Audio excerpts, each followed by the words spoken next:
Hi, good morning everyone. On behalf of Siemens Energy India Limited, it's my pleasure to welcome you all to our very first analyst and investor meet as an independent listed entity. I am Radhika Arora, Head of Investor Relations, and it's wonderful to see so many familiar faces, many of whom I've already interacted with over the last few years. I know it's been a long wait for this moment, and we truly appreciate your patience and continued engagement. Today marks a significant milestone not just for Siemens Energy India, but for the entire energy sector in India. With the country's renewed focus on energy transformation and sustainability, there could not be a more exciting time to introduce you to Siemens Energy India Limited, a company built on a legacy of innovation, now charting its own course as a pure-play energy leader. As a starting point, we would love to start with a video to have you all a glimpse of our listing ceremony.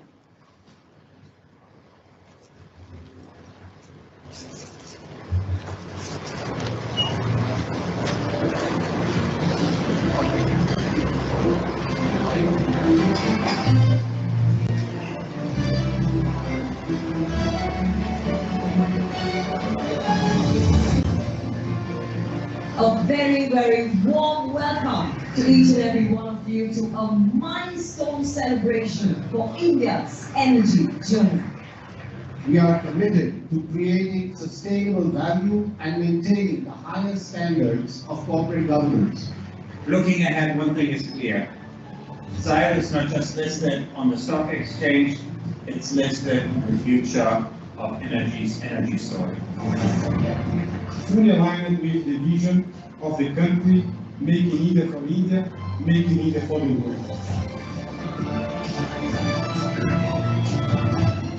A very beautiful ceremony that symbolizes the strengthening of this incredible and meaningful partnership and this milestone, of course.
Now I'd like to introduce our management team, Mr. Guilherme Mendonça, our Chief Executive Officer, who brings a wealth of experience in driving energy solutions for a sustainable future. He's on my right.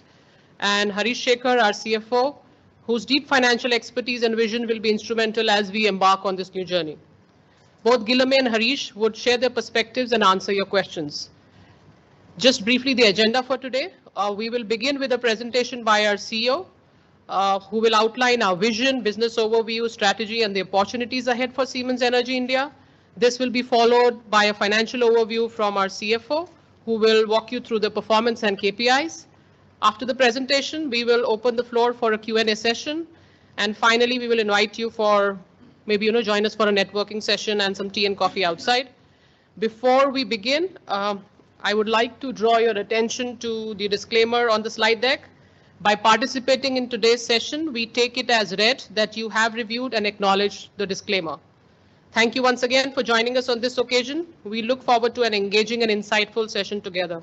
With that, I would like to invite Guilherme and Harish on stage, and Guilherme to start his presentation, please.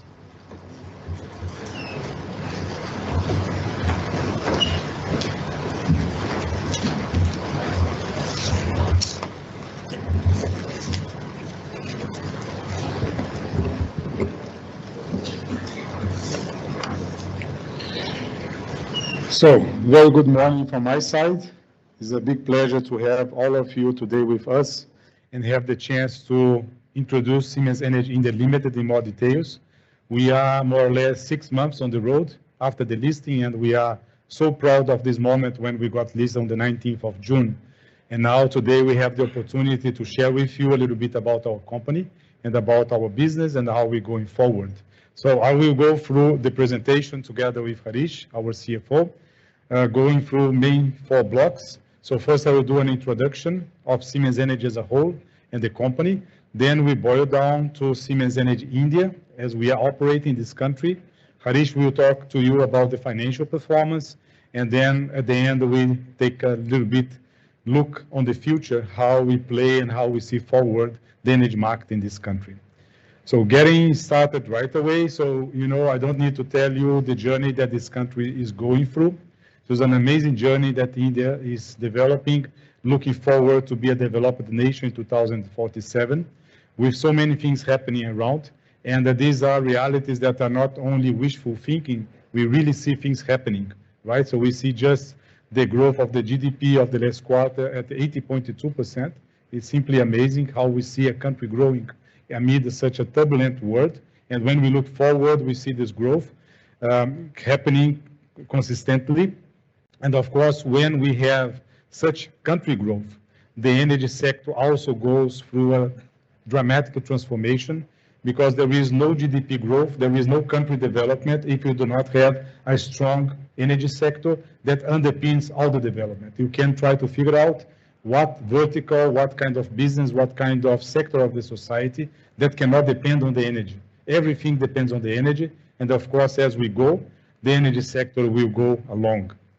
And if I put this in some KPIs, India today has electricity per capita consumption that is only 1/3 of the global consumption. In a population of 1.5 billion people, 1/3 of the consumption just give us a glimpse how much energy this country will need and how much is the growth forward to fulfill the aspirations of this great nation. And of course, to go in this direction of developing the country and support with the needed energy, India will see in the next years to come, as is by the government plan, kind of doubling the entire electricity infrastructure. We will come to that in more details, but just to put this in perspective, when we say going to 500 gigawatts of power to 1,000 gigawatts of power, what is planned in the growth of the installed power generation, it means to install in India in the next years to come 2 Germanys. So it means that we have to, as a society and as an industry, to put 2 Germanys in 7 to 10 years. It's a massive, growth that we have to do to let this country go forward. But then comes, a very important question that's quite a dilemma. How can we grow the energy sector that's necessary for the growth and for the well-being of our society? And how can we at the same time protect our climate? How can we do this in a sustainable way? Because it's not only about putting more gigawatts of power, that's also nice and important, but it's important to do this in a mindful way that does not damage the climate and do not make things worse as they already are. And then exactly where Siemens Energy comes in, because we as a company, we are exactly supporting our customers, the countries where we operate with our long time experience. We are, as you know, a centenary company. We are in this business as energy for more than 150 years globally. And in India, we are for more than 100 years in this country doing power, supporting the development of the energy sector. And of course, we are in our first 6 months as a listed company in the country.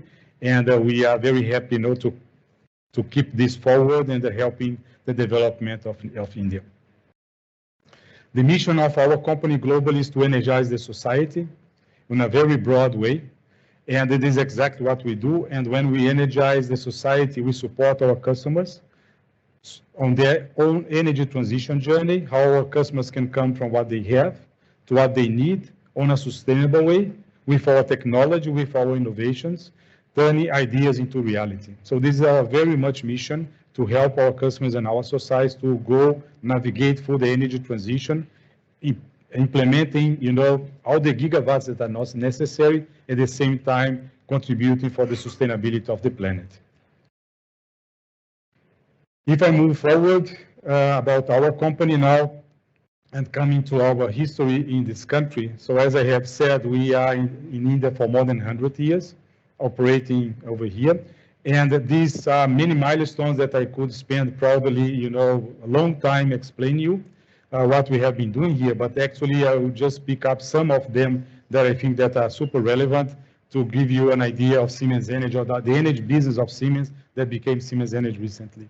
So our history starts back in 1910, our first project that we can say, where we provided turbo generators for Tata Iron and Steel power plants. So we started this country in the generation side, where we supported, a very fundamental industry for the development of the country on the steel space. In 1922, Siemens as a company was founded in India, because in that time, 1910, we were still operating as an international company. But in 22, then the company started, to really exist as a legal entity in the country, based out of Calcutta. In 2003, we did a very emblematic project, so it's more or less more than 20 years when we implemented our first HVDC line. So Siemens Energy is a leader and a pioneer on the HVDC, starting this country with the first line more than 20 years ago. And as we went through our history, then of course we start bringing more value time to time, less importing, more localization. And then you see some factories that we have put in the country. 2006, next year we will complete 20 years of our transformer factory in Kalwa, in Thane, nearby Mumbai. You might know that. And we are just expanding this factory. We are doubling the capacity of the factory. Is also made public time ago. In 2023, we had our steam turbine in Vadodara, where we do industrial steam turbine, where we celebrate a very emblematic moment when we achieved 1,500 turbines delivered out of this factory. Actually, as we talk, this was 23. We are reaching the 2,000 turbines as we talk right now. So it's a very, very, good factory, and with a very good contribution for the industrial sector in India. And finally, as we have seen in the video, 2025, June 19, we were proud to list the company and bring Siemens Energy India to life in this country, and take this from there forward. When we talk about Siemens Energy in India, so we are, as our global company, Siemens Energy, we are pure play on the energy sector. So we are a company that only focus on the power sector, and differently from other competitors, Siemens Energy is a company that goes through the entire value chain, right? We have many competitors, of course, but we see competitors more in a kind of niche player. So one is in wind, another one is transmission, another one is, thermal power generation. Siemens Energy is a unique company that goes across the complete power generation, transmission, and of course also consumption on the industrial side. You can see in the slide that we have a focus on the power generation with the low emission, zero emission generation. We are also acting in the industrial space, where we bring, of course, captive power generation for the industry, but also a lot of energy efficiency solutions to our customers. And once this power is generated, of course, we have to bring this down to the consumption.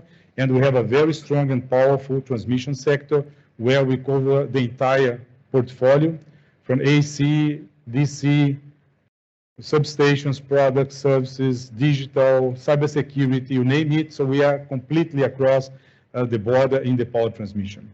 With this portfolio, we cover all the verticals.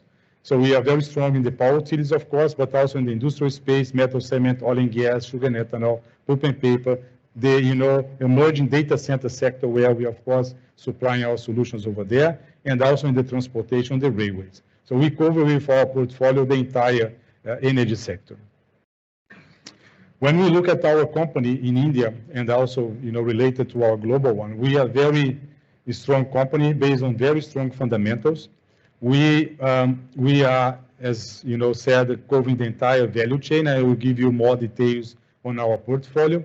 We are also very much diversified because we are not focused in a particular vertical. We are in the utilities, industry, infrastructure. So we serve customers across the entire, demand that we have. We have a very large footprint that I will have the opportunity to show to you in a slide that will come soon. But we are very spread across India with a very strong local footprint in manufacturing, services, R&D, sales, and all.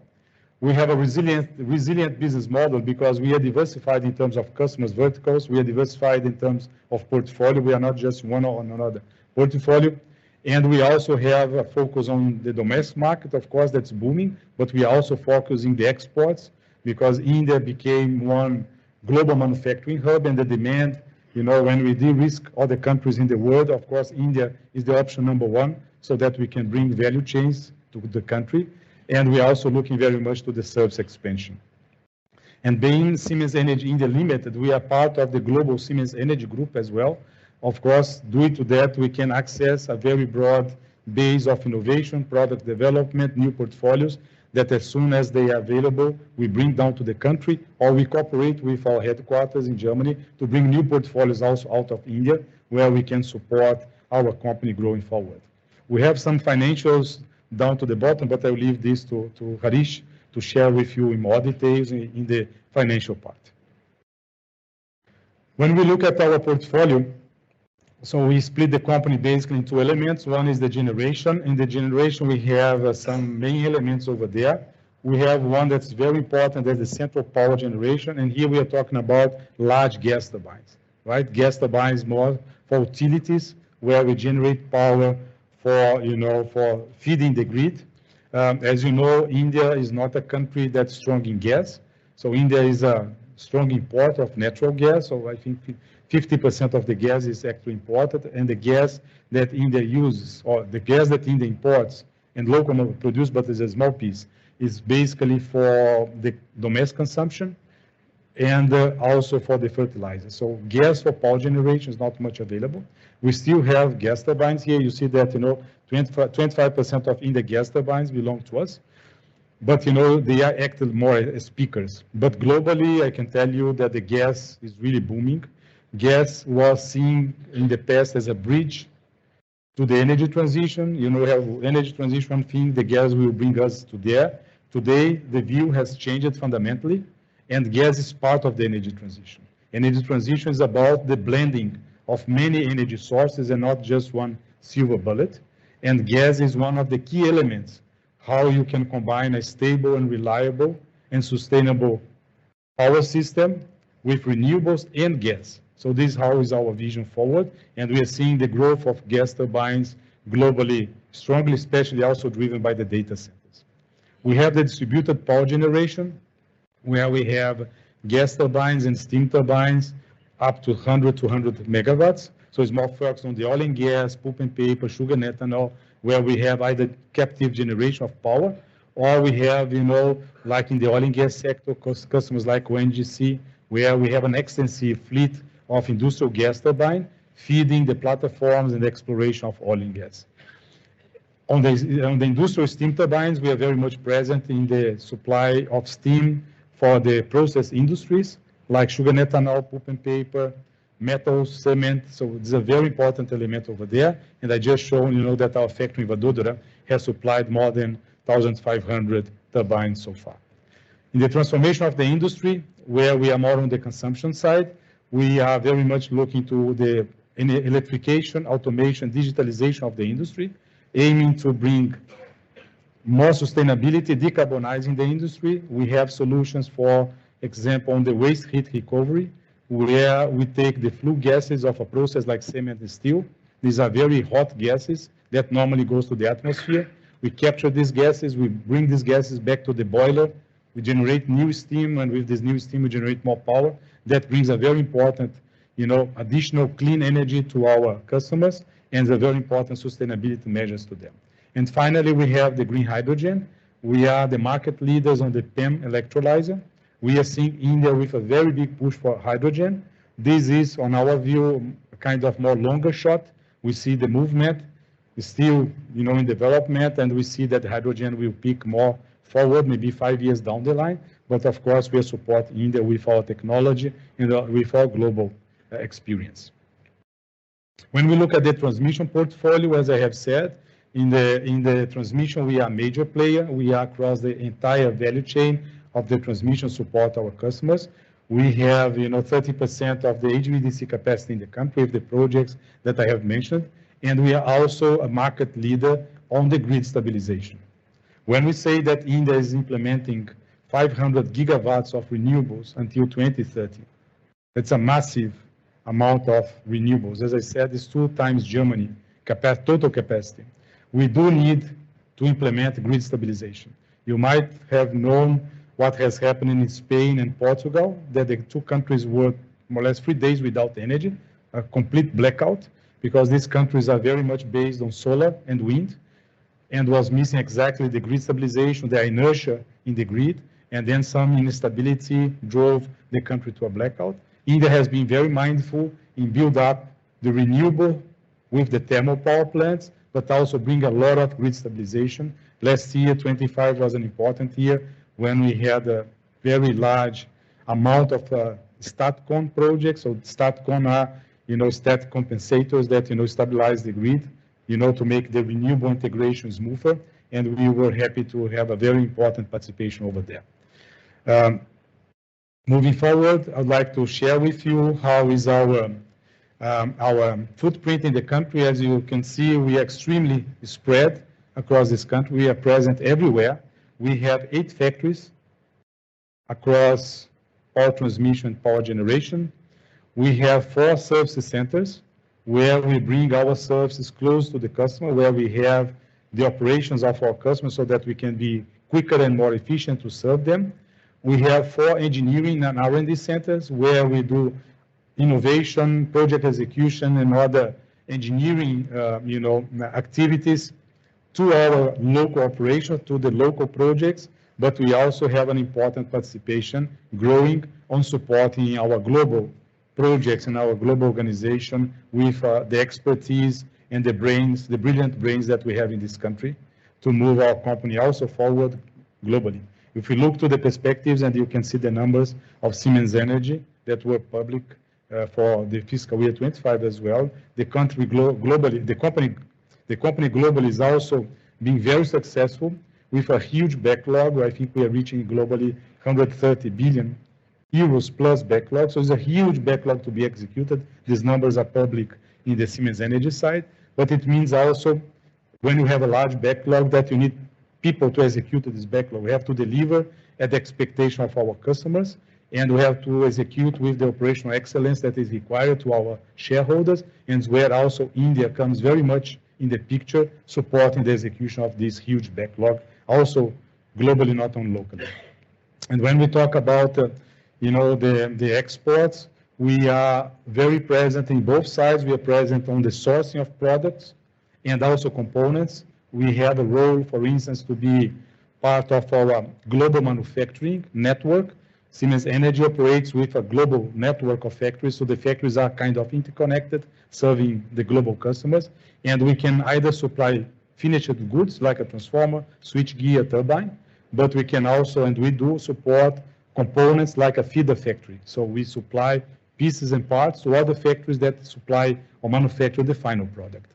On the competence center, that's more on the services space. Then we are doing, of course, engineering. So execution of projects. So if a project is won some other country, we get the project in India, and then with our engineers, we can do the complete design, specifications, programming, supply chain, everything out of there. We are also very active on the research and development, where we are part of the global R&D. R&D normally, multinational companies like ours, is a global function, so we do not do only local, but you are integrated on a global portfolio management because, of course, the products are global products, sometimes with some local adjustment, but in principle, they are global. And our team comes in supporting and taking very high responsibility on the R&D.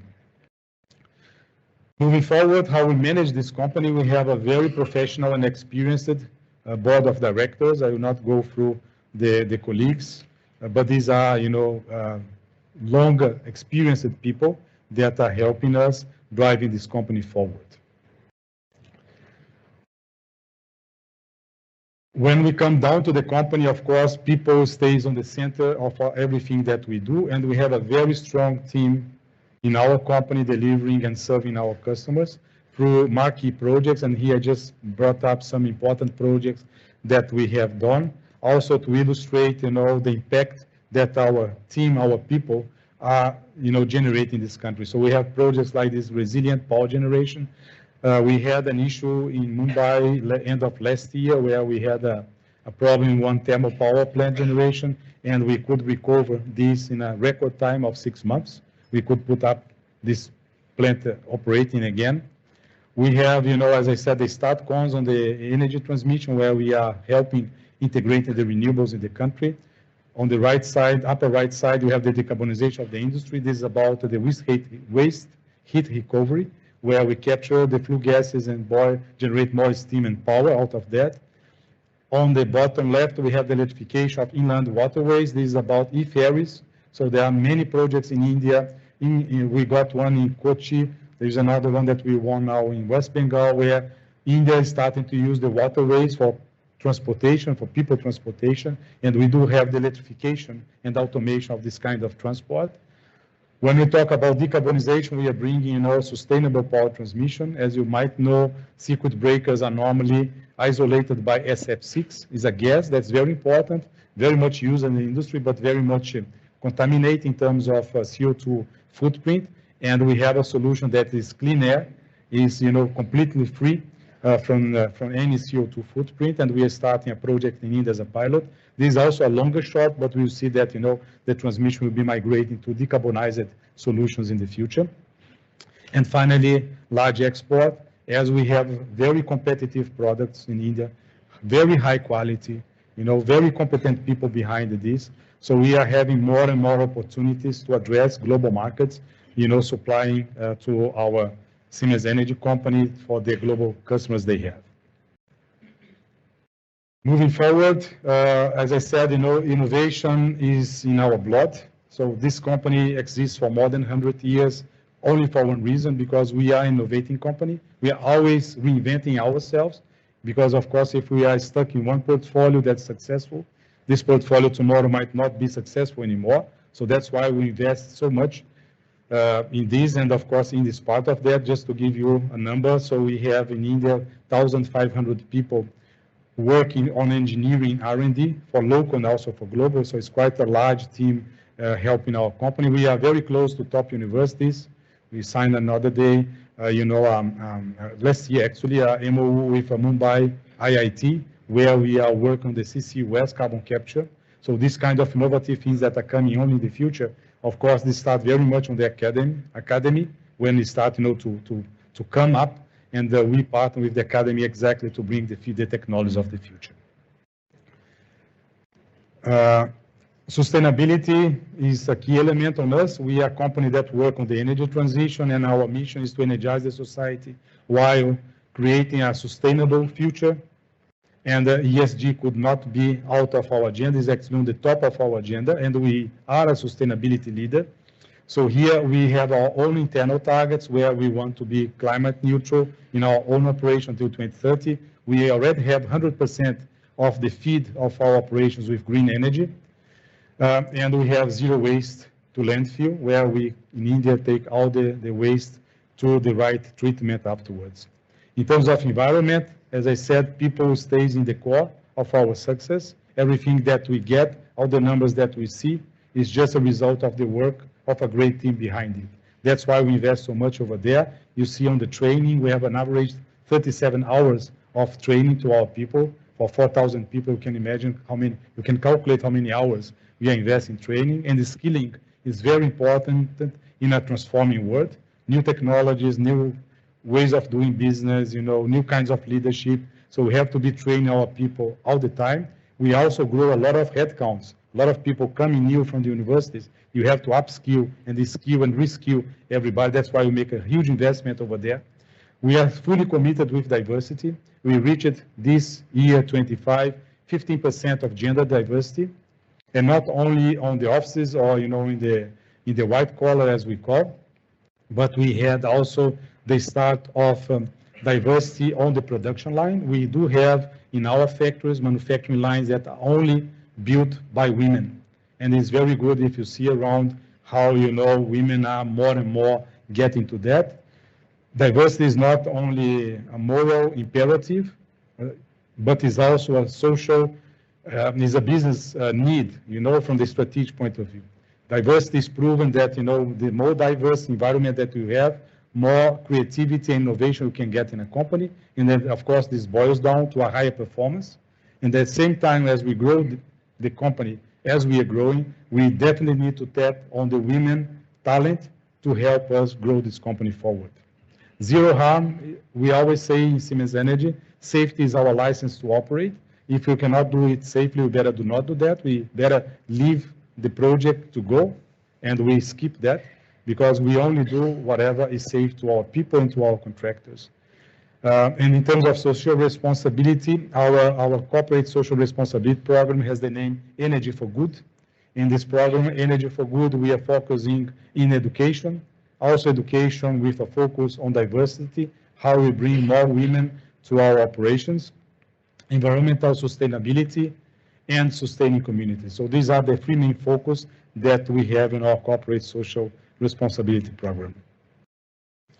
Here, we are very proud to have many accolades and recognitions from industrial associations like CII, but we are also happy and proud to have recognitions from our customers, where they recognize our safety standards, our sustainability standards, and we keep working, doing everything that we can to support our customers and our society. So I finish here this part on the company, and I'd like to invite Harish to tell you about our numbers, and then I come back with the next part. Thank you so much so far. Thank you, Guilherme. Good morning, everyone, and welcome to our first investor meet and analyst meet. Before I start off with my presentation, just a couple of statements before you look at the slides, because this is the first year, and you would know for a demerged entity, it's a bit different in terms of how do we compare numbers, and to have context in terms of consistency and comparability. What we've done is we've also taken the energy segment, which was reported hitherto in Siemens Limited as a segment in the past 2 years. So you'll see on the left-hand side, there would be 23, 24 numbers, which are basically coming from what has been already presented in the analyst meets earlier on. And then 25 is pure play, the numbers of Siemens Energy India Limited. The other thing is, because of the India's 103, we would also, when you look at the financial statements once they are published, you would have the comparable numbers coming in from the date the company was incorporated, which was 7th of Feb 2024. So you would have an 8-month period versus 12-month period. I just thought that I should contextualize this so that it's clear for the discerning reader where exactly we are coming from. If I go to the next slide, this is where we are in terms of the year gone by. It's been pretty good in terms of the order growth, as you can see. So the last year we had a growth of 30%, and this year we had a growth of 49%. As Guilherme was mentioning, a very strong tailwind, particularly in the transmission sector, which helped also on the back of certain orders, which were big ticket for us, and translated into a CAGR of approximately about 29-30%. So that was important for us because on the back of that, we were able to execute well on our revenue, a solid execution of our order backlog, and I'll come to the order backlog in a minute, and with a very strong focus on our operational efficiency when we were executing the revenue. So revenue grew pretty well compared to the last year. It was a bit tepid. In between 23 and 24, we were at about 5%. And this year we closed at 25% year-on-year growth, closing with 78 billion there. All numbers, by the way, are in billion rupees, not in crores. So you'll just have to do the translation wherever required. The important piece here is when I talk about orders and revenue, if you see between the last year and this year, we grew 20 billion when we talk about orders year on year, 23-24, vis-a-vis 43 billion in 24-25, which is 2x. Whereas the revenue grew by 4 billion to 15 billion, which was 4 times what we grew in the last year. Important is, before I get into the EBITDA piece, the order backlog looks very robust. We are closing the year at 162 billion, which gives us a good view in terms of where we'll be in terms of the future. And it also secures our revenue for the coming years. In terms of profitability, the numbers speak for themselves. We closed 23 at 12.7%, 24 at 15.7%, and this year at 19.3%. Consistently, it's been 300 basis points and 360 basis points. Important to call out here is we had one-time effects, which was made known to all of you back then in Siemens Limited. When we did 24, we closed 24, there was close to about 1.1%, which came in from one-time effects.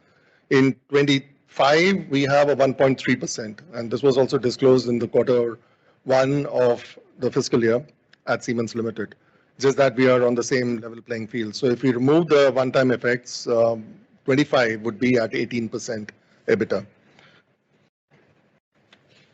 Going forward, Q4, the orders were at 1% growth, so we closed at 23.5 billion, and that was also because of certain advancement of big ticket orders which came through in Q3. And if supposing the big ticket orders were actually happening linearized, we would be at about 20% growth quarter on quarter. Revenue was strong because it's on the back of percentage of completion, project business, and so on and so forth. So that was at 26.5 billion is what we clocked in Q4, and translating into 27% growth in terms of year-on-year quarter. EBITDA was down by 40 basis points, but there's a bit of a context to this. Last year, there was a one-time effect which was there, and it has an impact of about 1.5%. So the 18.5%, which was the profit, which was EBITDA, which was reported last year, would actually be a 17%, and it would compare well with our 18% for this year. So that was actually on the quarter on quarter. When we talk about the particular segments, Guilherme mentioned about power generation and also what's behind transmission. So we had grown pretty well on the generation side. The 47 billion actually translates to somewhere around 36% of our total order intake for the year. And in terms of our revenue of about 36 billion, it's close to about 46% of our revenue. So basically, it's quite well distributed between the two segments of transmission and generation. Profitability, again, was quite strong in terms of where we landed. Again, when we talk about Q4, the important piece is there was a one-time impact of about 280 basis points. So you'll have to discount that and basically compare the 16.7% for the last year, Q4, with 16.9% for this year, removing the one-time effect. Overall, it's been a pretty strong year in terms of the power generation segment. The transmission part was further on the back of strong tailwinds coming from the sector, particularly for power evacuation on the renewable as well as on the wind side. Big ticket orders were back this year, and we closed at 84 billion. And it's not gone out. Sorry, my bad. So 64% of the order value is actually coming in from the transmission side, and also the revenue is close to about 54%, translating into 42 billion for this year. Good growth, again, of 76% on the top line, and also on the revenue side, it's about 40%. Q4 was pretty constant, so we were able to also ensure good execution on the orders because a lot of project business was executed in the last quarter, and that actually is a combination of revenue mix as well as portfolio mix, which resulted in a good profitability of 19.3%. Overall, in terms of our segmental, it's quite well diversified, and that's what translates into the bottom line. So we see a segment mix which is now increased towards transmission. So it's a 6%, which has moved interstate between the segments. So transmission is now closing at 46%. And we would have basically, sorry, transmission is at 54% and then generation is at 46%. Geographically, also, our exports have gone up by 300 basis points, so 3% more. This is also adding, panning out well in terms of our bottom line development. Business mix, typically the service portfolio remained more or less sacrosanct at 25%, 25.6% to be precise. There's been a shift of about 5% between the project business and the product business. So the project business has actually come down by 5% to 42% basis revenue. And in terms of our product business, it's actually, we closed at 32%. So that's overall the view in terms of our financials. With that, I hand over to Guilherme for the looking ahead section. Thank you, Harish.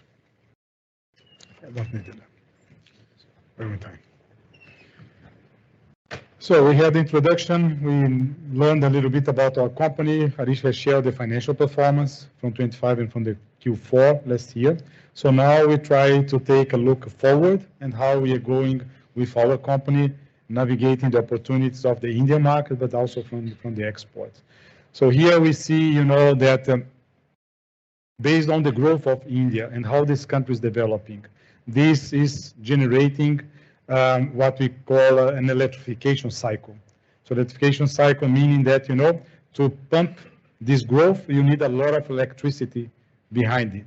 And electricity also comes not only from the need for the growth, we also say electricity and electrification, because as the country goes through the decarbonization journey, many companies, especially in the industrial space, where they are today fed by non-sustainable, non-renewable energy, we also see a big opportunity where companies are electrifying their process. I can give you one example where we have compressors, pumping the gas or the oil through the pipelines. Normally these compressors are driven by gas turbines. So the mechanical rotation of these compressors are made by gas turbines. And now we are looking at, because Indian local requirements, to electrify these compressors, meaning that I take the turbine out and I put electrical motor with a renewable energy, then I can move this gas or this oil through the pipeline on an electrified mode. So all of these elements, of course, generate a lot of opportunities for us. And of course, this drives an important electrification cycle. We see that India has a perfect combination of very high aspirations. This country wants to become a developed country in 2047. And I see this is very much meaningful. This is not some wishful thinking, it's something that has a wish and there is a plan behind driving this company forward. And I think the GDP growth speaks by itself, right? And the GDP growth does not happen by coincidence. It happens because there are hard work behind this GDP growth. And it is not only about that, the country wants to become self-reliant and energy independent. India today has, as we know, a high dependency from oil, from gas, from other elements. That's why we see, for instance, the green hydrogen coming as an alternative fuel as long as it becomes economically viable. We see this as an opportunity, to replace the natural gas for the fertilizers, natural gas for industrial processes, or for power generation eventually. And, the energy independency will be very important for the stability of the country, right? So we saw what happened in Europe, countries depending from Russia gas, for instance, all of a sudden they were in a very complicated situation when the situation turned around. So India is very mindful on that, and we see actions being taken over there. India wants to become a global manufacturing hub. There is a clear process of industrialization in the country. We can see this from the PLIs and all the incentives that the government is pushing. Before microprocessors, we see Apple booming and exporting big time. So all this movement on the industry is happening. And of course, this is good for us because we also are, we are manufacturer by definition. And we also invest in our own manufacturing, but also this again demands a lot of electricity so these factories can move forward.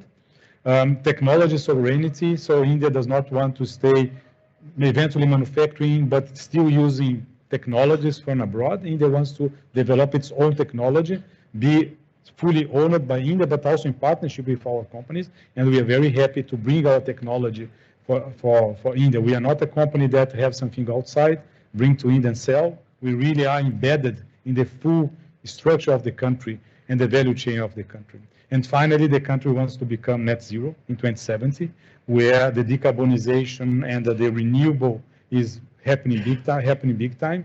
India is already one of the largest customers in the world, largest country in the world in the renewable space. And all these aspirations of the country, of course, they have to be supported by something. So we see a stable country, we see very strong macroeconomics over there, fiscal prudency, low interest rate, inflation going down, a very well-managed finances of the country. This is more or less the fundament of a country, to move forward when the country is economically strong. Now, it's like a company with a strong balance sheet, then you can do stuff. If you do not have a balance sheet, what you can do, right? Country is exactly the same, right? And otherwise, it's just wishful thinking. And this is not the case of this country, fortunately. Then we also see a lot of reforms and policies happening. We just saw the GST reform that came up recently, putting $20 billion in the economy and pumping up the consumption. So this is also all about development. But we also see a lot of reforms on the energy sector. We can see now the reform that's going on the nuclear electricity, the Nuclear Power Act. So these, things around the civil liabilities, that's now in the winter session of the parliament, where the government is discussing how to allow private investment in the nuclear and how to simplify the process on the liabilities around. That's the fundamental piece to have what has been defined of 100 gigawatts of nuclear until 2040. So all of these reforms are being done mindfully to support the development. Demographic bonus. So this is a country with 1.5 billion people, 800 million people in the middle class. This middle class growing income, and when the income grows, also grows the disposable income when the families and the people start investing in things that they want. And it can be electrical appliances, it can be, industrial products, and all of these, of course, generates a huge demand for electricity and support from the industry.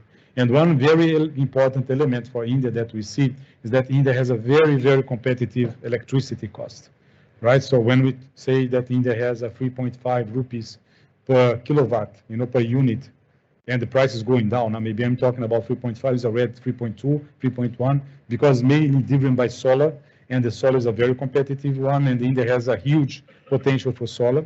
Yesterday, we were discussing this in Rajasthan and Gujarat. You can count with 200 gigawatts of solar power. This is massive. Now, it's like Middle East with a very competitive price. And this is, a very important element. Another day I heard on the data center space. Data center space is a race for electrons.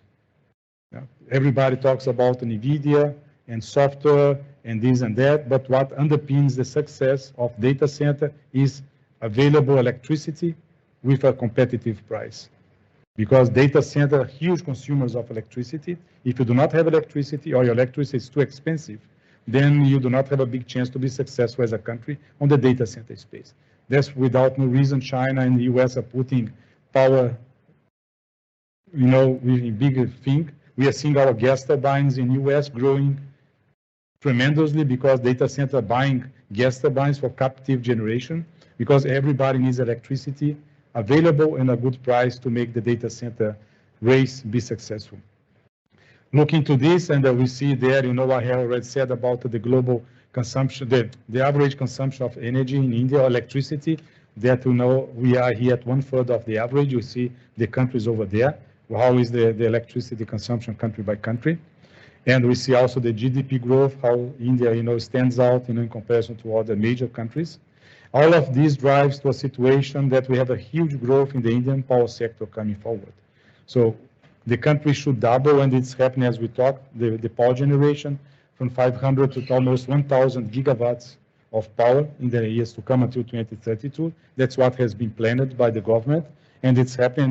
Major power will come from the renewable, from the green piece, and the major of the renewable is solar, as I have said. When you put all this power, of course, you need a lot of transmission to evacuate this. Differently from the past, power of India was more related to coal and more to the east of the country where the coal mines are. When you talk about renewables, the sun is more to the north northwest of the country, yeah, Rajasthan, Gujarat, as I said, where you have to build the power transmission from scratch because there was no power transmission over there because there was no power generation. So that's why there is a huge demand for transmission development, and along with that comes, of course, the grid stabilization. And when we go to the bottom graphic on the right, on the left actually, on your right actually, we see, the industry electricity consumption tripling. And this comes because of the expansion of the industry that's happening, but also because of the element that I told you before on the electrification of the industry.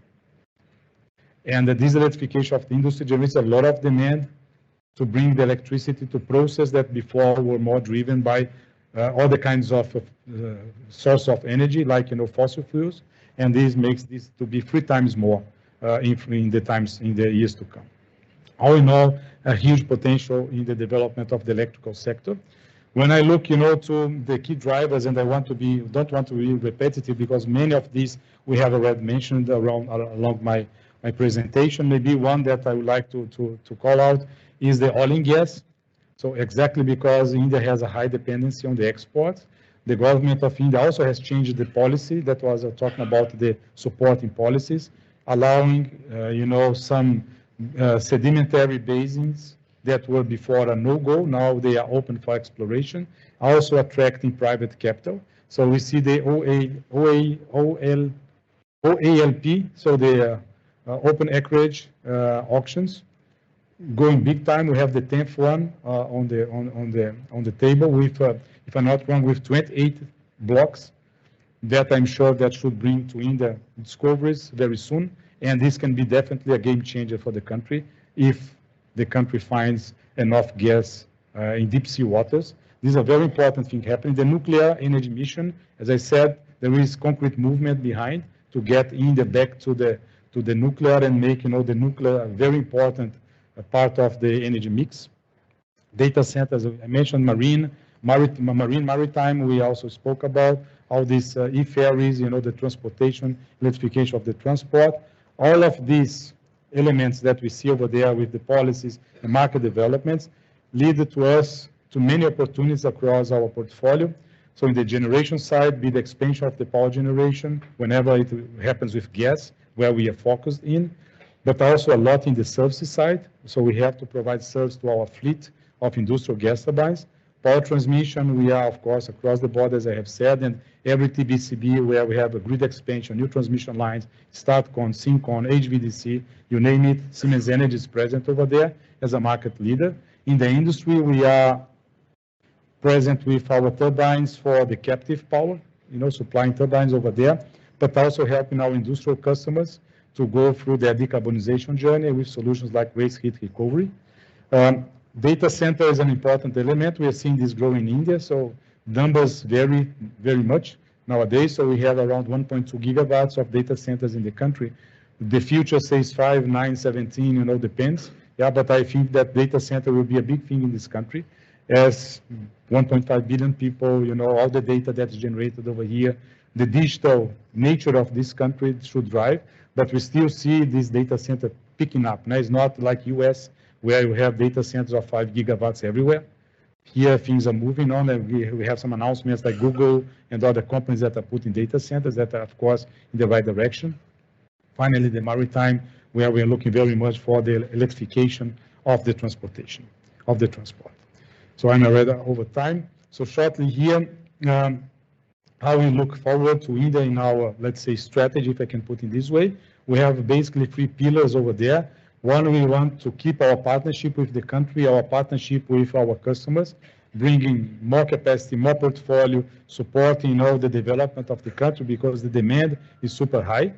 We want to expand India as a global hub. So Siemens Energy as a global company wants to leverage more the competency, the competitiveness, and the quality that Siemens Energy India can offer to our global operations.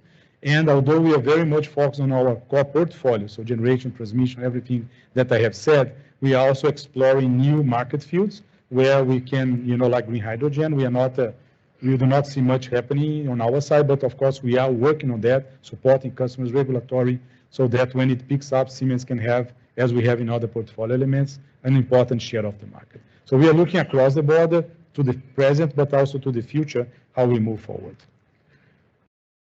So here, in terms of, I was talking about investment, here are some, investments that we did recently, or we announced it recently at least. We are expanding our Calva factory for power transformers on the upper left.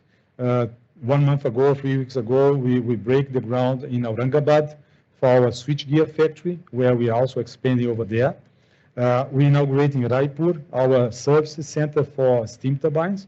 Raipur is an important center for the steel belt. We have a lot of steel companies over there, and we want to bring our services close to the customer, and we will think on additional, services centers to be close over there. In Bengaluru is the inauguration of our offices over there, where we are bringing engineering to India for electrification, automation, digitalization of the industry, where we want to do more out of India to our global operations. So we are covering all the elements that I have said, and and making the meaningful investments whenever they are necessary. Finally, we want to bring value for you. We want to bring value to our customers. We want to bring value to our shareholders, and this is why we work daily with our 4,500 employees in SIO to make these demands become reality. In our priorities, we have the number one, as I have said, is zero harm. We are a company fully committed with safety. We want our employees and contractors to come to us to work and go home to their families in the same way that they came in the morning, or even better, happy, back home after 1 day of work. And we make also all the investments, and we are very much consistent over there. Profitable growth. There is no successful company. There is no, perennial development of a company if there is no profit. The profit is absolutely necessary so that we can keep investing in factories, R&D, bringing more things to our customers. People stay on the core of our strategy. Without people, there is no success. That's why we invest so much, not only in hiring, but also skilling our people forward. And finally, and not less important, our customer delight, because at the end of the day, the customers are the reason for our existence. Without customers, we are not here. So we are here extremely committed to make our customers successful with our solutions. Yeah, so I think I finalize here. I went through all my presentation, and I thank you so much for your kind attention. And Radhika, I think now back to you, right, for the Q&A session. Thank you so much for your attention. Thank you.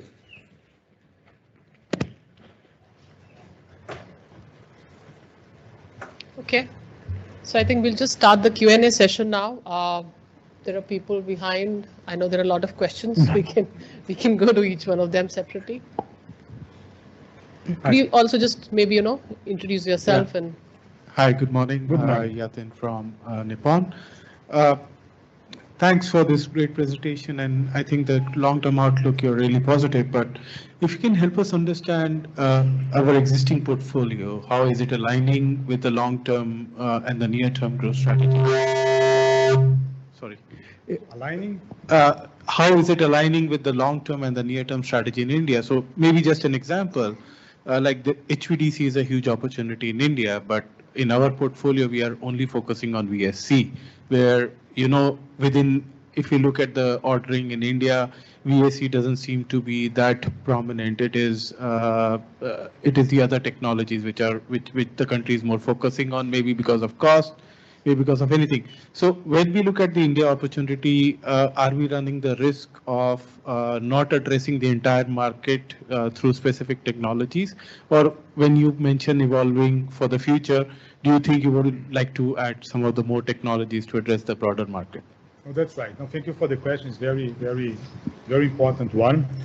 So I think it's very important one because, when you have a global company with a global portfolio, you try to align these on a global perspective, right? So we do, of course, alignments with important markets, and India is definitely one of them, but we not cover in absolute right the entire energy transition story of India. So if you look to important elements like solar generation, we are not in solar generation.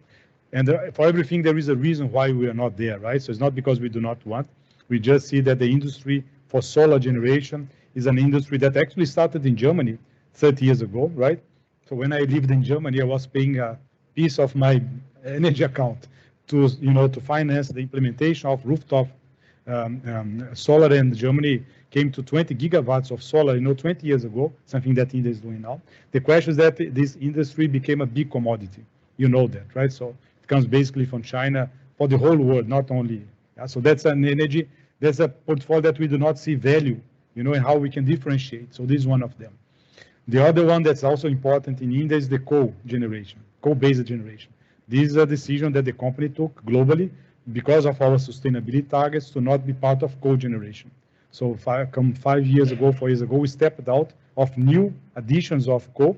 We believe that the way is to convert coal to gas, and we are doing many projects in the world to make this conversion because the gas is much less, with much lower CO2 footprint, right? On the HVDC, so these two, we are not here and not anywhere because of the company decisions.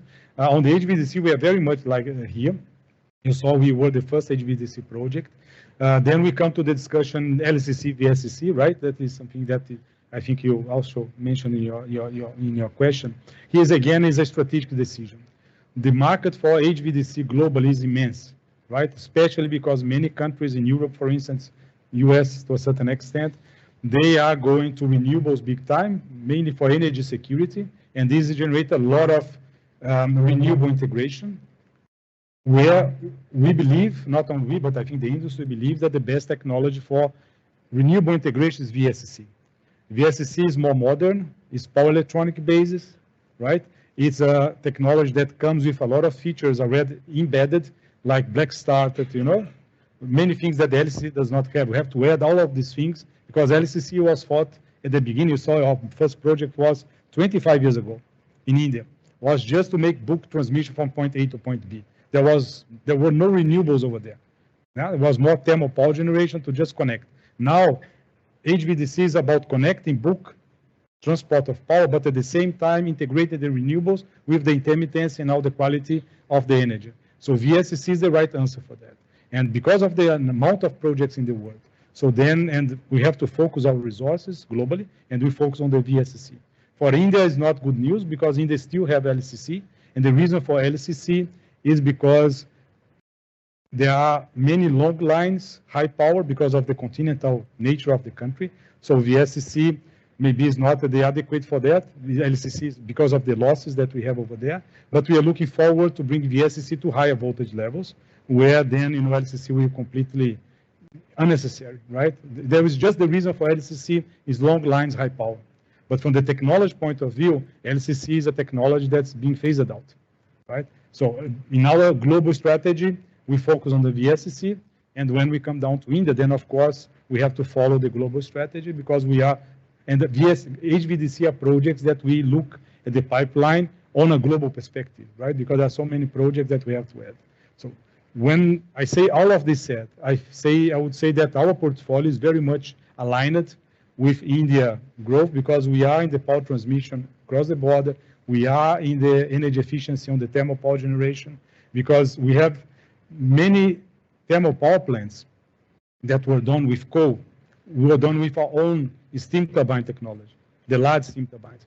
And these plants have to grow the efficiency. And the efficiency we are working modernization, upgrade, digitalization of these plants, flexibilization to integrate with the renewables. So we also present over there in the transmission, also in the industrial space. So I think that we are very much well covered with our portfolio. Okay? Long answer, but I think your question was quite comprehensive. Thank you for that. Hi, good morning.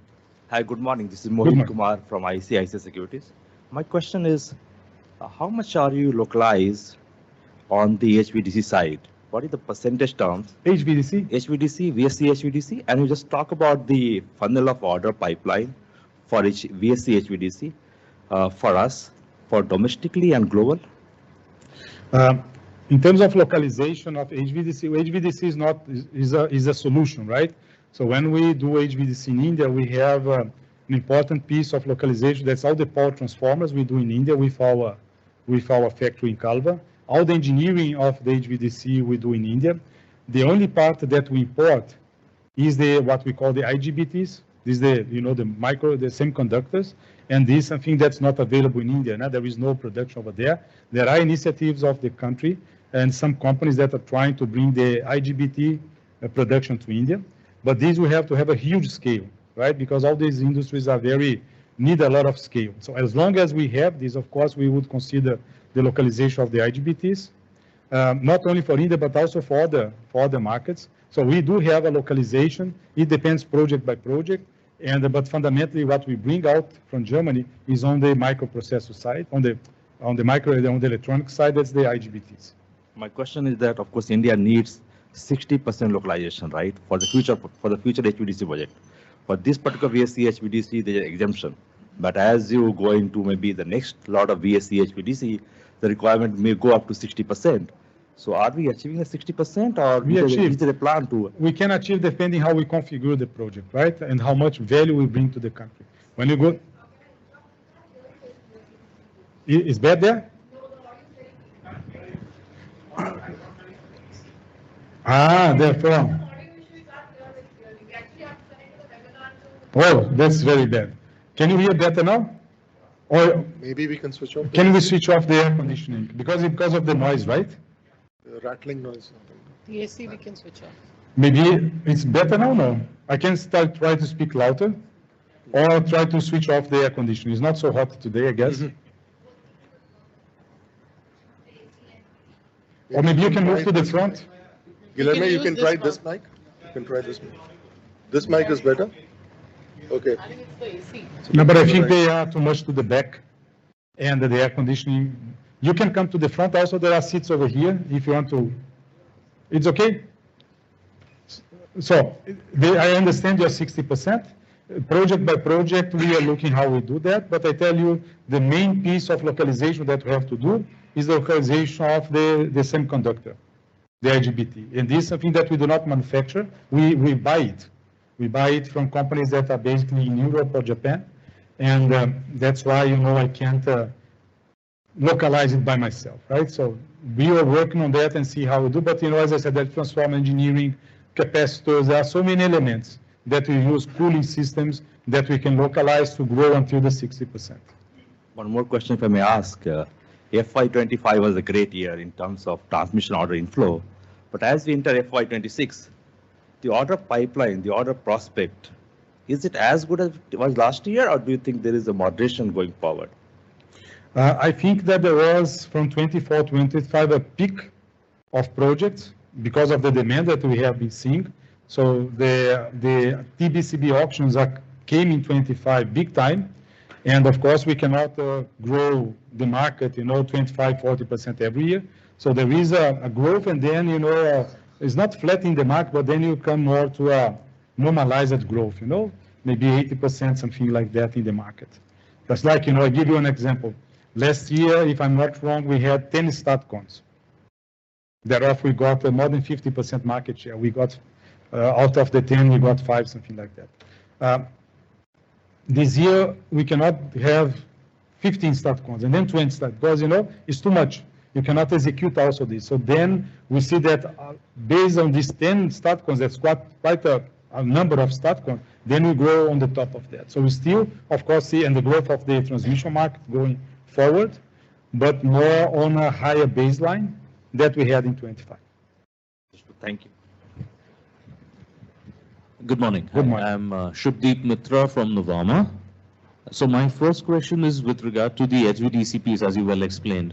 Now, if I look beyond India, right, you talked about a large global opportunity for VSC HVDC. So is there a large potential for export orders for VSC HVDC that you would be looking at? And if you could quantify or give us some color on that. For sure. Look, I come back to the point where HVDC is a solution, right? So there are many components over there. So when I look at the transformers for HVDC, we export transformers and can also be HVDC. We do transformers in Calva for HVDC application that we can do for local, but also for export. And we did this in the past, and we are looking forward for doing that. When we talk about the engineering of HVDC, like, the engineering, the control and protection panels that, control the complete system, this we do out of India. Yesterday we had, and this will be in the LinkedIn today, we were flagging off some panels for STATCOMs with a power grid for AMGAR, and we were showing that we are there doing HVDC for Norfolk, UK. So Siemens Energy won a project for HVDC in UK for offshore connection, and the engineering for the control and protection, for the intelligence. Yeah, because HVDC has a lot of microelectronics over there, but there is a lot of control and instrumentation around to make it happen. This we do complete out of India for export. So what we do not, again, to the question that the colleague did, what we do not do in India is the power converters. Because the power converters depend on the IGBTs. That's the core of the power converter, and the IGBT comes from abroad. So there is no point to bring 80%, I don't know, from the power converter from Germany to here, put this together and send back to, so what's the point, right? You have to look at this as an economic perspective, whether it makes sense or not, right? Understood. If I move to the turbine side of the business, especially steam turbines, what quantum of current revenues would be, let's say, export-led, and what kind of growth are you seeing, or sustainable growth are you seeing there on the turbine side of the business? So on the portfolio element, we do not disclose how much growth we do by portfolio element, but I can tell you from the steam turbines, we should differentiate in two kinds of steam turbines. There's the large steam turbine, that goes along, of course, with large power generation. These, we do not bring new, we do not manufacture large steam turbines in India. We do not import new ones because basically we are not in the coal market, right? So then there is no point there. What we do is serves on our large steam turbine fleet that we sold along the time. And we are looking forward, as I have said, also to the nuclear market, because then we can come back with our large steam turbines for the nuclear. We do not do reactors, of course, but we can do the steam island, as we call, right? The nuclear power plant, we have the reactor that generates the heat, and they have the electricity that comes out of there. There we will be on the industrial steam turbines.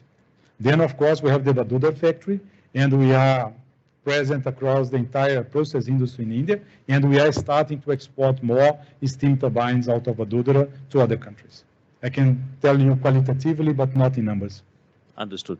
Last piece from my side, if I were to look at the data center optionality or potential, right? I think your presentation talked about an 8 gigawatt incremental capacity for data center that's expected to come up by 2030. How can one look at, your share of the wallet share of capex that comes in data centers? How large an opportunity can it be for you?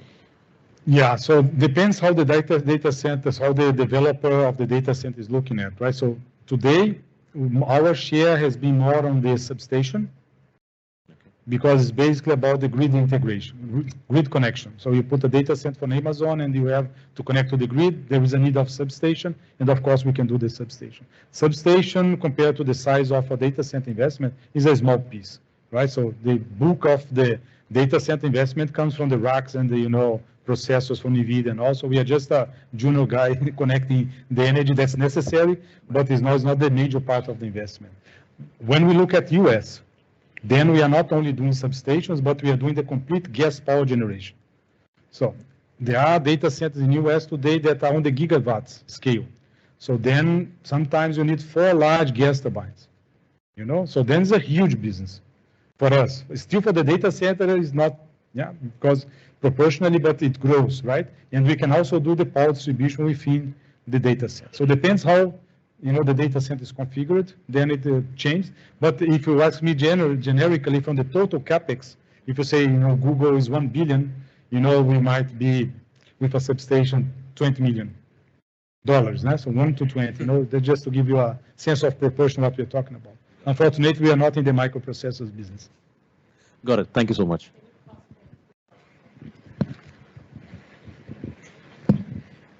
So just couple. So this is Bhavin from SBI Mutual Fund. Couple questions. First, when I look at the services piece, about a quarter of revenue, it's very impressive, especially for an emerging market country. We usually look this in developed countries. Could you help us understand the services piece better? What part is where you're supplying the spare parts, servicing the existing installed base? And what part of this is where you are an offshore arm for the parent services? In your presentation, you did speak about some of the global engineering part. The second is, if you can help us understand the transmission piece of your business, where there is a industrial steam turbine, which is manufacturing revenue, spare parts would be there. Then in your presentation, you did talk about the larger piece, which is usually I understand will be the services part. So how would you break the generation piece between the larger and the industrial piece? And when we look at the profitability of 18%, looks very impressive. So what, and this, we see it's sustainable over a very long period. Oil and gas was a segment which was a part of this segment which was earlier. When you look back like 10 years ago, it's been similar level of profitability. So what part is the services piece that drives this profitability? So two piece, just help the understand the generation between the services and the manufacturing. And the services piece, can you help us understand what's the third party or to the parent, and what's the install base services in this space? Okay, I will start with the generation services. So the generation services that we do is fundamentally for the domestic customers. So in some cases, we might do by a special demand that, we do and serves a power plant somewhere else. But fundamentally, when we see these numbers of revenue or order intake for services, these are for the local customers that we have. And we do have, as I said, the largest steam turbine fleet for the thermal power generation in India belongs to us, be manufactured by us, our own technology. So that's where it comes from. And when we do service on the large steam turbines for the thermal power plants, this service is done by our people here. And depending if you need a spare part, then it might come from Germany or from another factory, because we do not manufacture in India large steam turbines, for the reasons that I have mentioned. When it goes to industrial steam turbines, then we have the full value chain in India. We, of course, have the people servicing, a pulp and paper or sugar and ethanol plant, and all the spare parts, everything comes from our own factory, because we do have the local manufacturer, right? So this is more or less how we compose this business. The next question, again, just to help me refresh. So how the 36 billion revenue, how would you divide between the large and the industrial piece? So this is split, we do not disclose, how much this is split between one another. We just say that we have a large service piece on our revenue because we have this large fleet, but we not go down to the number by portfolio element. So 20 billion actually comes from services, because if you have seen the chart, so 25% of the turnover is coming from service, and the remaining is from project and product. So that's about 20 billion overall. The second is help us understand the services piece better. What part is services to the parent and what part is services on the existing fleet? And 25% of the 130 billion revenue is the services piece.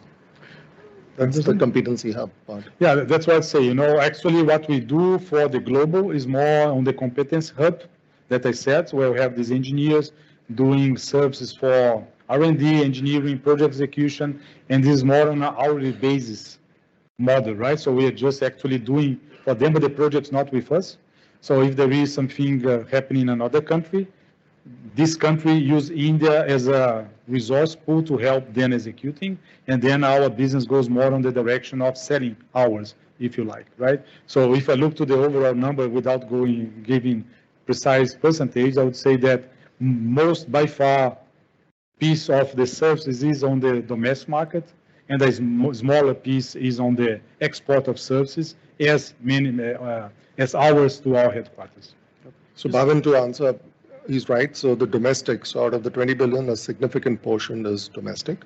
The global part is still small, and this is what is actually evolving now with the service centers which have been now set up in Bangalore and so on and so forth. Just the last question is, when we look at the energy portfolio of the parent, there is within India, the missing piece is the compression systems. The factory in Ahmedabad, near Ahmedabad, would that be integrated into the India operations? Then we kind of become more, the portfolio becomes more aligned with the parent entities? I think, to answer the last part of your question, the portfolio is aligned because we are serving the Indian market with the compressors.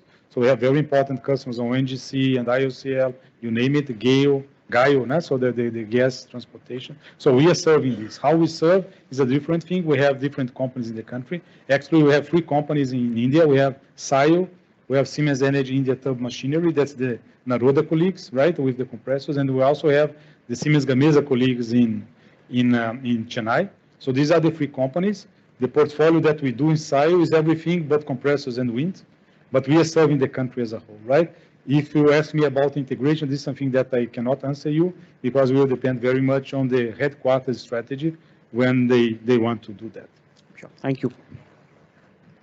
Yeah. Hi, this is Parikshit from HDFC Securities. So my first question is, you spoke about expanding India as a global hub. So what does it exactly mean? So both for transmission and power generation, if you can help us understand, are there any allocated market for us for the export markets? What are the products you're looking to export? So as a percentage exports, 23, 24%. So is it going to increase from here? So any strategy or any guidance there?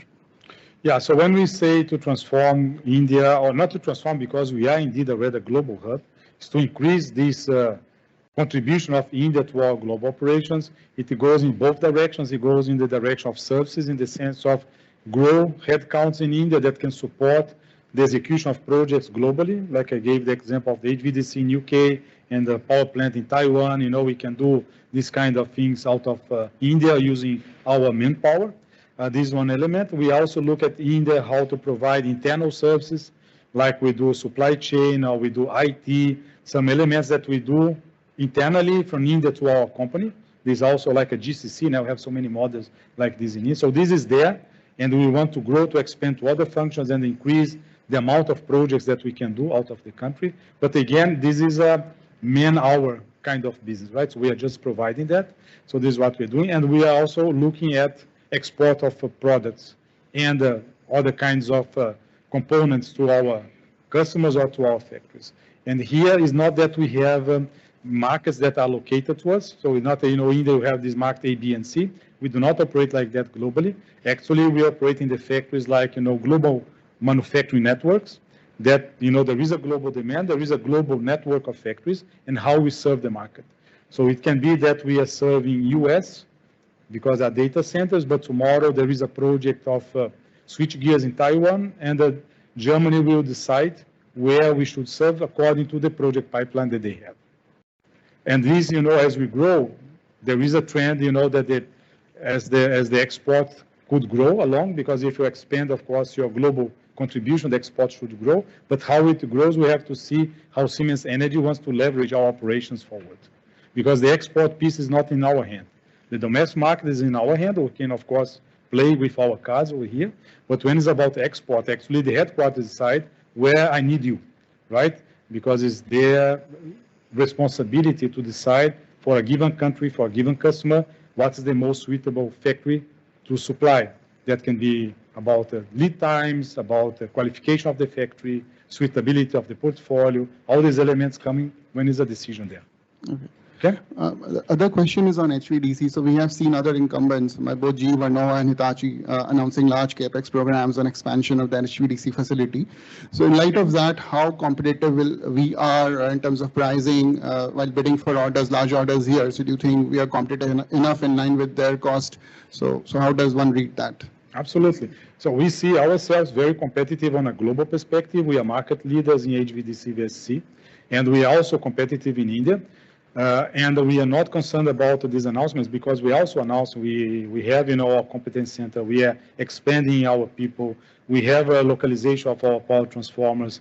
That's a very important piece of an HVDC solution.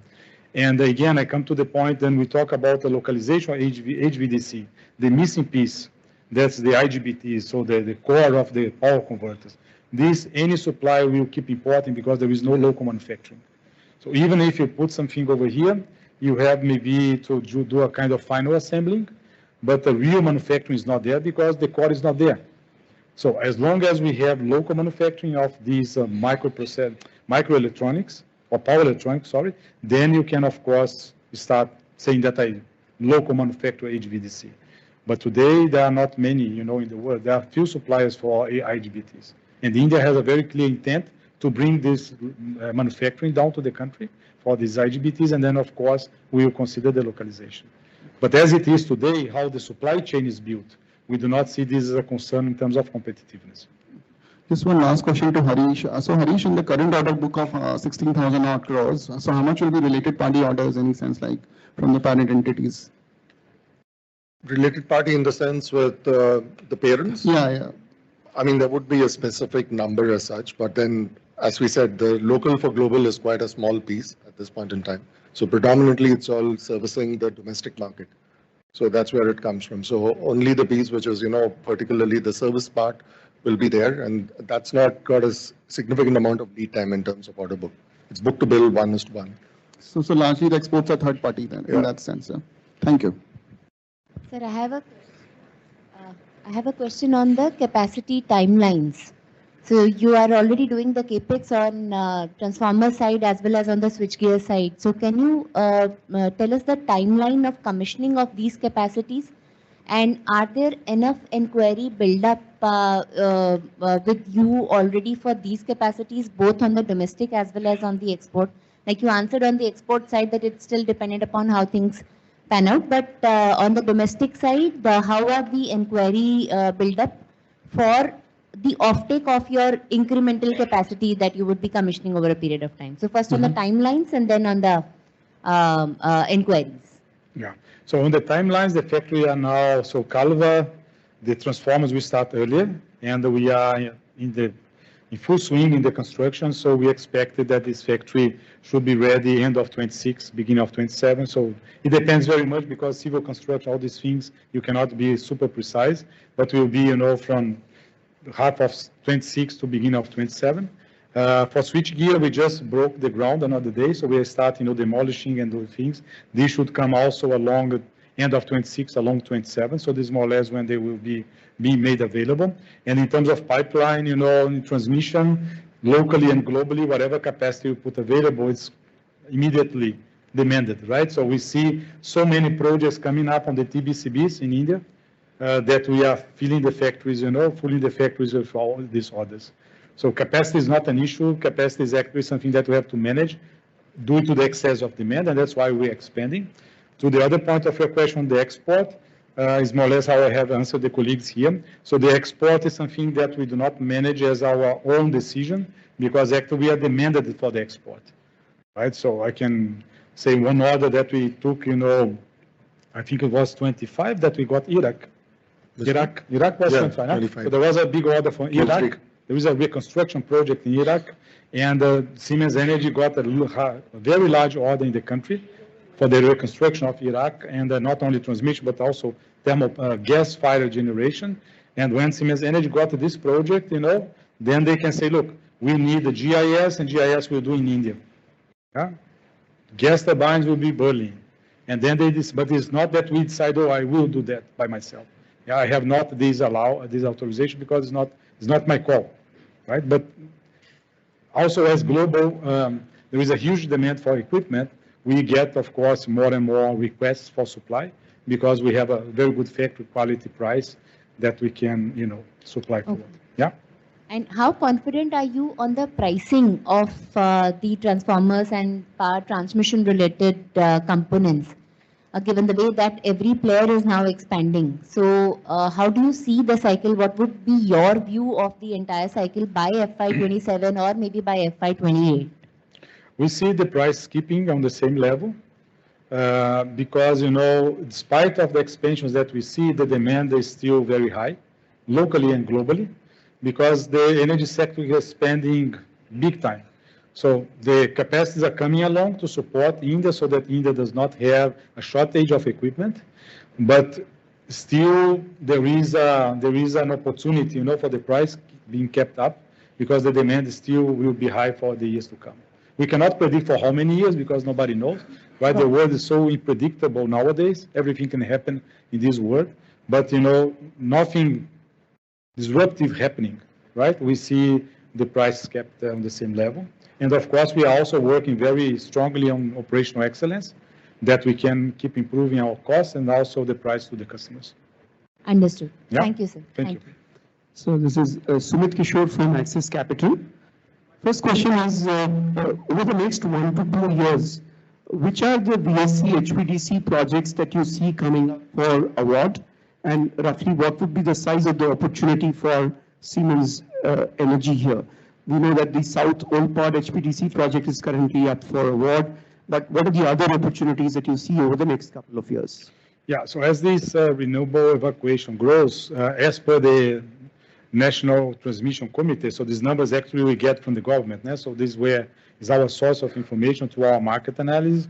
We see 1-2 projects of HVDC per year. Most of them should be LCC, but we see maybe 1 project of VSC every second year. Project right now, the next one may come after the gap of 18 months or 24 months. Yeah, there are some discussions on Mumbai because Mumbai needs new feeders for the city, so maybe come another one next year. But the predictability of the project is also not there, right? So we know that it will come, but we do not know exactly when. And sometimes come a lot of projects at the same time. So we are seeing that VSC will be part of the story. And we also believe that step by step, India will migrate from LCC to VSC, as we see other countries also doing. And we are working also, to show the benefits, of VSC when it's about renewable integration. So let's see how the projects go, but maybe 1 project every second year, sorry. The second question is on your steam turbines business. You also mentioned, in the generation piece that flexibilizing the steam turbines in India, is going to be an opportunity, especially as, the technical minimum has to be brought down for the thermal power projects. So what is the size of this opportunity that you see? Because already this is proving to be a problem that the country has to solve. Yeah. This is an important opportunity, and it's an opportunity that happens on the digital space. So just shortly on the techniques, because of the renewables, sun goes up, sun goes down, there is wind, there is no wind. The thermal power plant has to step in and step out as quick as possible, right? Because otherwise you have a gap of energy or you have an excess of energy. And the thermal power plants, basically all the coal power plants, they are not so quick, right? So you have to do some adaptations over there. Sometimes a mechanical adaptation, we have to do a kind of modernization of the mechanics of the turbine. But the main piece is on the flexibilization on the softer side, that we can accelerate the ramp up and ramp down so that you can offset the variations of the, so that's what we do. So in terms of opportunities, it's important because otherwise, as India made an option to do the base load with coal plus renewable, this is more or less the model, these coal plants have to react in the timing that the renewable demands, right? So that you can offset these variations. In terms of volume, this is not so, if I put, to our order intakes, not a big number, because normally it's more software and some instrumentation that we do. It's very important from the application point of view to make the story viable, renewable plus coal. But from the volume perspective, it's a smaller volume, to be honest. So one question for Harish, the last one. With your order backlog and the growth visibility that you have, how should we think about the scope of operating leverage, in your business in terms of employee and other expenses over the next 2-3 years?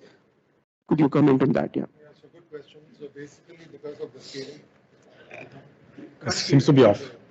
it's on? No, it's off. His mic? No. Not yet, no? Am I audible?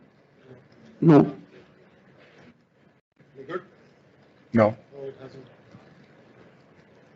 Can you try this one? I think No, it's not. Is it better? Is it better with this? Yes. Okay, thank you. So in terms of scalability, definitely with the volumes coming in, the proportion of the employee cost will not go in line with, what is it right now. So we'll have economies of scale coming in. So that would be a quick answer to your question. And also a lot of digitalization, which will also take place. So it's not just people, but it's also the digitalization where there's a high accent from the company, globally as well as locally as well. So short answer is it will actually come down in due course, but not, in a significant manner, but definitely the proportion will be less. And gross margins are sustainable? Gross margins are sustainable. Yeah. Thank you. Hi, thank you. This is Puneet. This is Puneet from HSBC. Can you talk about the new products that you want to bring to India from localization perspective in next 2 years? And what are the products that you see becoming competitive in your global factory model to be manufactured out of India? Yeah, so basically from our entire portfolio that I have shown, the only portfolio elements that we do not manufacture in India, I would say that's the gas turbines. for the reason there is not enough demand for that. And so there does not justify a localization of these products. And the second portfolio element is the electrolyzers for green hydrogen, where we see this as a potential for the future, but not yet with enough volume to justify a factory. We have a factory for electrolyzer in Berlin, where we have 1 gigawatts of electrolyzer PEM. This factory can be scaled up to 5 gigawatts, if I'm not wrong. And we're still fighting to fill the first gigawatt, That's why green hydrogen is definitely part of the future equation. We have invested a big money on this in terms of R&D and also factory. But we see, that the reality on the ground is that ramp up is not at the speed that we have expected. And normally green hydrogen is more ramping up where we have a regulatory obligation. Yeah, because the economics are simply not there. We believe that will come, but it will take time, right? So that's why we are not talking about localization, but we are very much keen to partner in India with companies, and we are discussing this on a confidential way, where we can maybe not fully localize the electrolyzer, but we can bring the stacks, the kind of the pieces of the electrolyzer and make a final assembly in India, the package in India, all the balance of plant in India. So that's more or less like the HVDC. We do not have the core, but everything else we do in India that brings the localization level to important level. This is what we are doing, and as soon as we have a clear confidence that there is enough demand, then of course we will consider localization. For us, it's very clear the Make in India is very much clear for us. We are committed for Make in India for 100 plus years, and we will not hesitate to keep expanding our Make in India as long as this from a business standpoint, from an economical standpoint, makes sense, right? It's not an issue to invest or not invest, it's to invest when it makes sense. Other than PEM, there's nothing in the pipeline in next 2 years? I think these are the two portfolio elements that we have in our portfolio globally that we do not have local manufactured. Of course, we are on research in CCUS, we are researching many other things, but these are even longer shots. No? One thing that we are looking at, as I said, is the nuclear with the large steam turbines that we also have in our portfolio. As long as we see that the nuclear will become a strong thing in India, we will consider how we bring the large steam turbines to India. Is also an important element. Maybe to bring another portfolio element that we have, but not yet in India, are the syncons, the synchronous condensers, right? For the grid stabilization, we have the STATCON and the syncon. India so far has not been auctioning the syncons, but now as we understand, will start coming. Maybe one first syncon, 2 syncons should come in 26. This will start with imported machines because again, these are more or less generators that we use in the power generation, right? So as soon as we see that it ramps up, then we can of course consider further localization. In localization, there are many degrees of localization, right? You do not need to do 100% in the country. You can do a phased approach of the localization. As soon as you see the market is going up, then you can increase your depth of localization, right? It's more or less our strategy forward. And anything in your product portfolio that you see yourself becoming more relevant for the global factories in next 2 years? On a global basis? Yeah, in your existing product, you think something that you've not been able to export because you were not very cost competitive, you'll become more competitive in next 2 years? If I look at the global basis, it's hard for me to say one portfolio element that's not selling well, right? Because the energy is demanding everything from compressors, steam turbine, power transmission, gas, you name it, everything. So if you look at the numbers of Siemens Energy globally, and there you see that they go in a deeper granularity of, the numbers, by portfolio and all, you see that the success of the company is across the board, right? So because the market is demanding and we are quite competitive. But if I would name, what are the two main elements that are really pushing up now in the future is gas turbines and power transmission. These are the two main elements in our portfolio. Gas turbine is not the case of India, as we said, but power transmission, we are number one player in the world. And in India, we are also a leader in the market, and we will keep this forward. And lastly, on the transmission side, we've seen more opportunities on interstate transmission. Are you think anything emerging from the intrastate side as well, or? Absolutely. So we see, that in the interstate, we see a lot of development. We are seeing a lot of 765 kV lines coming, to evacuate all this power. But the electron has to come from Rajasthan down to the factory to consume it, right? So You cannot have a gap in between because otherwise the evacuation is not complete.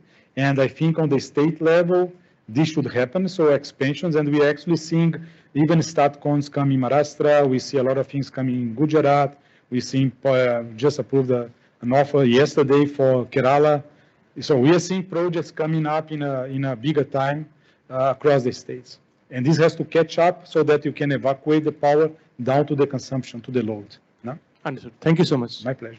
Can you shift, pass it There there? is one We'll just take microphone. maybe last two questions. Yeah, I had a question on mix. You said 23% of your revenues is exports. Would it be fair to assume bulk of the exports would be your ER&D services that you're doing here? What are these exports, this 23% of your revenue mix? What's the composition? The composition of exports on the product side, you mean? Yeah. I think mostly mostly in the power transmission space. Okay. Because I think you mentioned that bulk of your service exports is primarily ER&D. So how much would be service exports in that mix? Mix of service exports in? So we do 23% export mix in your revenue. So you want to know what percentage within the 23%, what percentage within the 23 is services? Yes.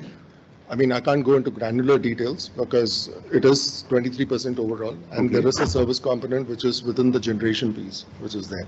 And to answer your broader question, which is in terms of where is the 23% coming from, it is coming from products, which is basically the transformer part.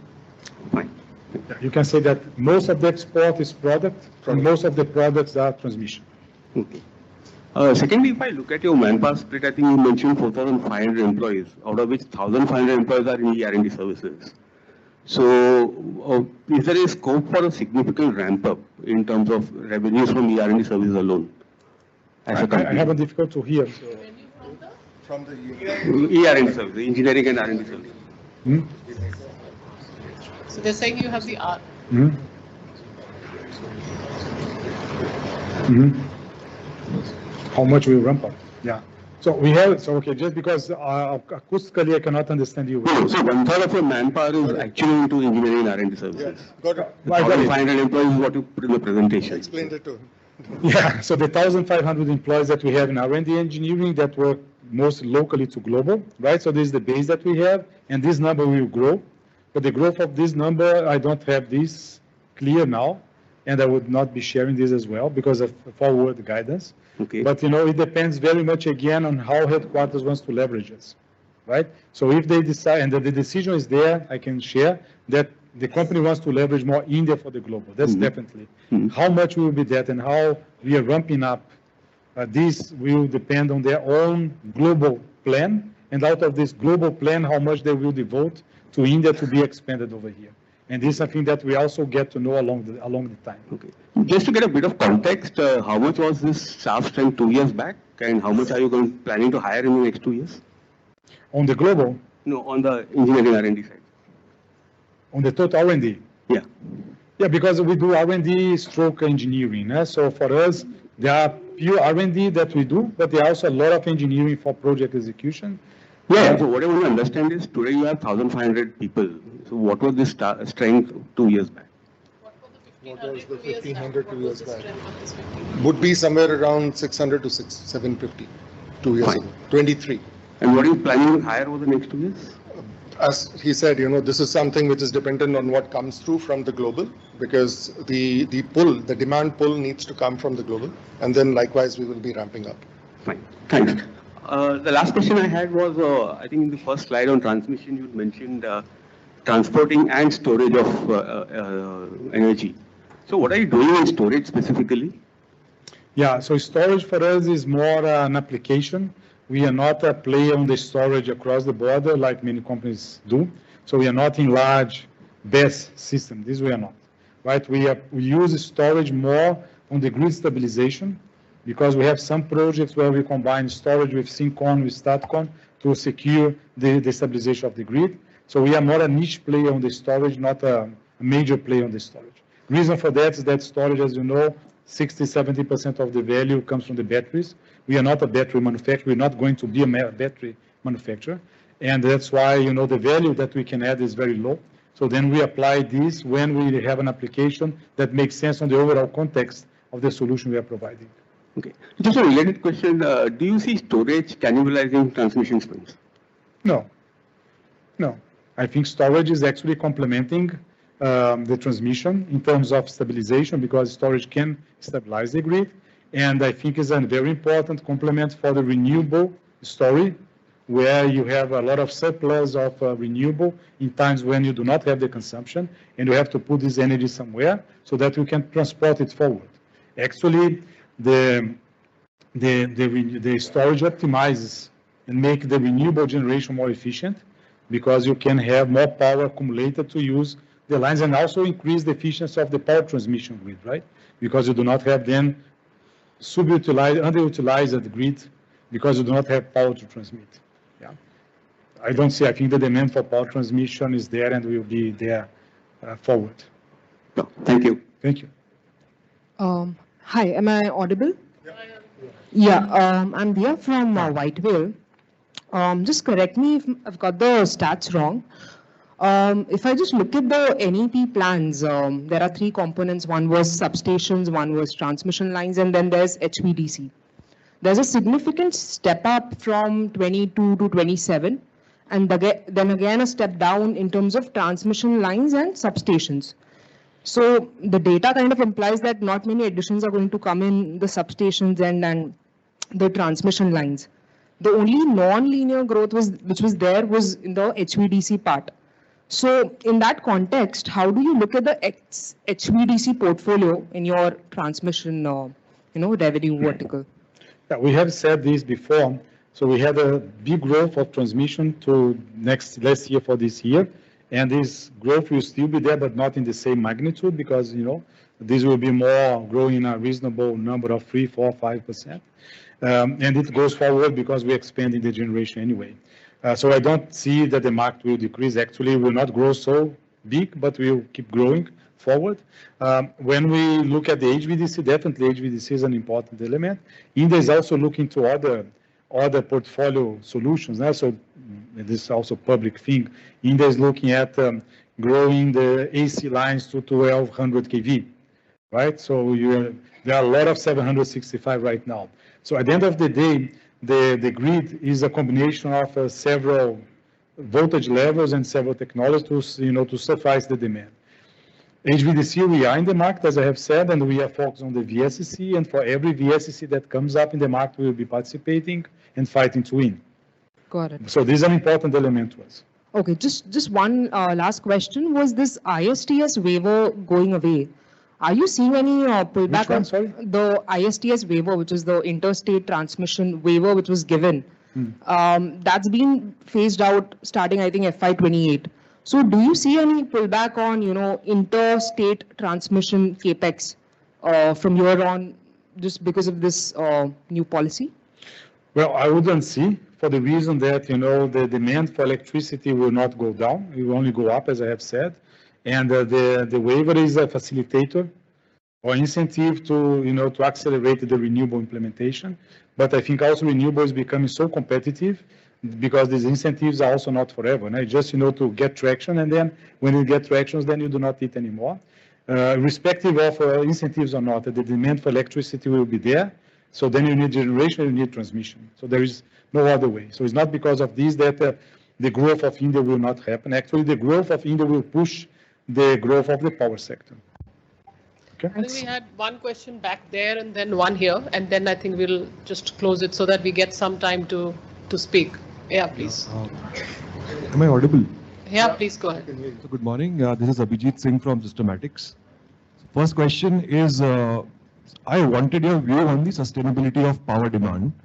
So we have talked about electrification, we talked about data centers consuming a lot of power. Also, in the emerging economies, there's increased per capita consumption that is happening. So all these factors combined, how do you see the power demand sustaining going forward? I'm sure there will be a period of high growth, but what is the kind of view on the medium to longer term on the power demand? The demand is absolutely sustainable as long as the economy keeps growing as it's growing, right? The middle class keeps, growing in the income and getting more disposable income to invest and buy things. The industrialization of the country. If I look at India, this cycle should be long, as long as nothing unexpected happens. I'm just put this disclaimer because nobody can say what's going to happen in this world next year, right? So who can say, right? There are wars, there are tariffs, everything can happen nowadays, right? So then we have also to be careful that if nothing comes from hit you from the side, right? The sustainability of the demand should be forward because this is supported by the fundamentals of the country, right? So energy is not an element in itself. Energy is an enabler for the growth of the country. So if the country is keeping growing as it's growing, and I believe it will grow, and the aspirations of India should come through as I was in the slide, so the electricity demand will go forward. Very sustainable. And what is our capability and strategy to participate in the Indian nuclear expansion program that has been recently announced? So what is, how are we looking at it, in the medium long term? The strategy, so as I have said, for the nuclear, our participation is on the steam island. We are not in the reactor side, and we are market leader on the large steam turbines globally. Also in India, as I said, I shared here, most of the fleet of steam turbines in India belongs to our technology. For the next wave of power generation that is nuclear, we will be looking for keeping our participation with the large steam turbines. And we are looking forward for the discussions that are happening right now, how the regulation will be sorted out, right? There are the thing on the private participation, but there are also the topic on the civil liabilities, as you know. And these are very fundamental elements to be solved so that we can participate on a safe way in this market. And if these things are sorted out, as I believe they will, then we will have a play over there. Okay? Okay, just one last question from Hi, here. thank you.